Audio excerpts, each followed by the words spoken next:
এদেশে খাই, এদেশে পড়ি, এদেশে বাস করি। আমার আমার আমার বাড়ি নাই, আমার কোনো ঘর নাই, আমার কোনো পরিচয় নাই, আমার কোনো দেশও নাই। আমি আমি আমি একটা রাস্তার মানুষ। আমার বাপকে রাস্তা আমি জানি না। আমি একটা যাওয়া জজ সাহেব। আমি হিন্দু না মুসলমান না খ্রিস্টান না বৌদ্ধ তাও আমি জানি না।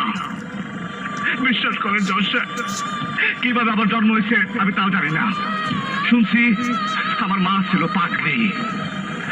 আরে আমার মা ছিল মগবাজার পাগলি।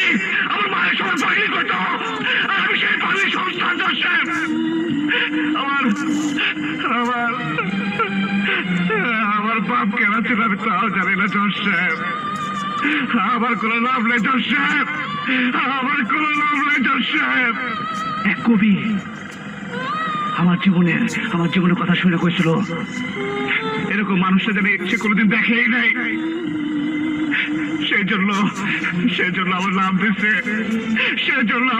দিছে, অপূর্ব হওয়া কষ্ট, জ্বালা, যন্ত্রণা আমি জানি। জজ সাহেব,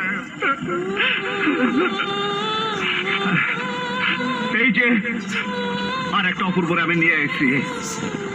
এর মায়েরও বিয়ে হয় নাই, মায়েরা ফালাইছে। জজ সাহেব, আমি তো খুব ছোট মানুষ। আমার আরজি, আমার চিৎকার দুনিয়ার বড় বড় মানুষের কাছে পৌঁছাবো না।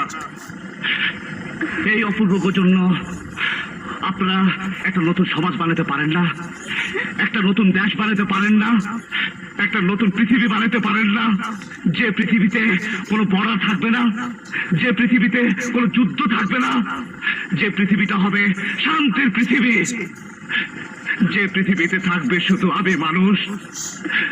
এটাই হবে তার আসল পরিচয়। আসেন আমরা সবাই চিৎকার করে কই, সবার উপরে মানুষ সত্য,